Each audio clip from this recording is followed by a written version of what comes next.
Hey yo crew lovers, finally! Selama karirnya sebagai seorang pendekar pedang, Zoro sudah menggunakan banyak pedang. Inilah daftar pedang yang pernah dipakai Roronoa Zoro. Yang pertama, pedang bambu. Sebelum mulai menggunakan katana sungguhan, Zoro tentu saja pernah menggunakan pedang bambu saat dia masih berlatih bersama Kuina dan teman-temannya dulu di salah satu dojo yang terletak di East Blue. Yang kedua, Wado Ichimonji. Wado Ichimonji adalah pedang yang tergolong sebagai 21 pedang kuat bertipe Wazamono. Tadinya digunakan oleh Kuina. Zoro sudah menggunakan pedang ini sejak awal seri One Piece. Pedang ini bahkan sukses bertahan saat beradu melawan Yoru, salah satu 12 Saijo Wazamono. Pedang andalan Dracul Mihawk.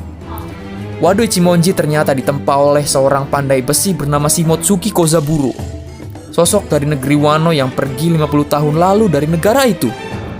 Kemudian nomor 3, pedang tanpa nama. Untuk melengkapi gaya 3 pedangnya, di awal One Piece, Zoro menggunakan 2 pedang tanpa nama untuk mendukung Wado Ichimonji. 2 pedang ini hancur saat Zoro beradu teknik Sanzen Sekai dengan Mihawk. Di masa kecil dalam duel akhir melawan Kuina, Zoro juga sempat menggunakan 2 pedang tanpa nama.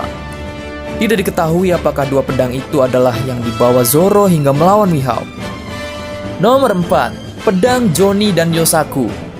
Saat di Arlong Park, pedang yang tersisa untuk digunakan Zoro hanya Wado Ichimonji. Pada akhirnya Zoro meminjam pedang Johnny dan Yosaku untuk melawan Hachan.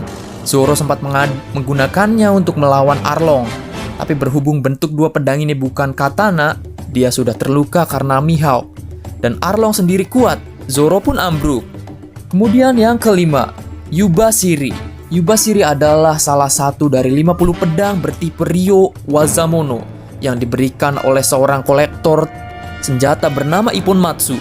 Zoro menggunakannya mulai dari Lodge Town sampai Enies Lobby. Di penghujung Enies Lobby, Yubashiri hancur karena kemampuan Su, seorang angkatan laut pengguna buah iblis yang bisa membuat sesuatu menjadi berkarat.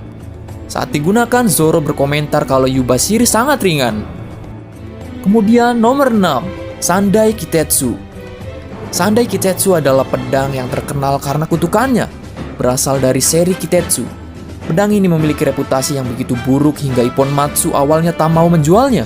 Zoro pada akhirnya memperoleh Sandai Kitetsu dengan menguji keberuntungannya, dengan melempar Sandai Kitetsu dan mempertaruhkan apa pedang itu akan memotong lengannya.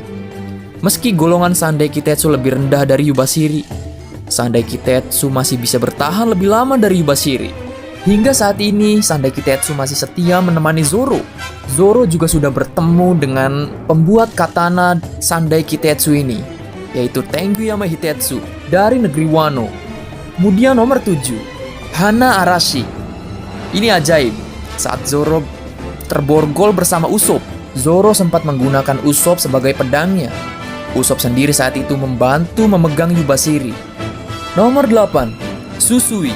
Pedang Susui diserahkan zombie Ryuma kepada Zoro setelah duel mereka. Awalnya pedang Susui setia menemani Zoro tanpa masalah. Lalu Zoro sampai ke negeri para samurai di Wano, dan reputasi pedang Susui di negeri Wano asalnya begitu besar, hingga pedang itu akhirnya sampai dicuri oleh Gyukimaru. Untuk saat ini Zoro memutuskan untuk mengembalikan Susui ke negeri Wano. Tapi alur Wano belum berakhir. Mari kita lihat apakah Zoro benar berpisah permanen dengan pedang Ryuma ini. Kemudian nomor 9, Enma. Kozuki Hiyori meminta Zoro untuk mengembalikan pedang Susui milik Ryuma, karena pedang Susui adalah harta berharga yang dimiliki negeri Wano. Dengan catatan dia akan memberi gantinya, yaitu pedang Enma, peninggalan dari Kozuki Oden. Enma adalah pedang yang unik. Pedang ini terlalu kuat dan bisa seenaknya menghisap haki penggunanya. Tengyama Hitetsu berkata kalau hanya ahli pedang yang kuat saja yang mampu menggunakan dan menaklukkan Enma. Mampukah Zoro menguasai Enma? Kalau melihat pertarungan Zoro melawan King, dia mulai bisa menguasai pedang ini. Sama dengan Wado Ichimonji, Enma dibuat oleh Shimotsuki Kozaburo. Jadi sekarang Zoro punya 2 pedang yang ditempa oleh pandai besi Shimotsuki Kozaburo di koleksinya. Itulah daftar pedang Roronoa Zoro yang digunakannya dari awal sampai saat ini. Adakah pedang Roronoa Zoro yang terlewat? Komen di bawah ya. Terima kasih buat teman-teman yang udah nonton. Jangan lupa klik tombol like, komen, dan juga subscribe. See you di next video guys. Peace.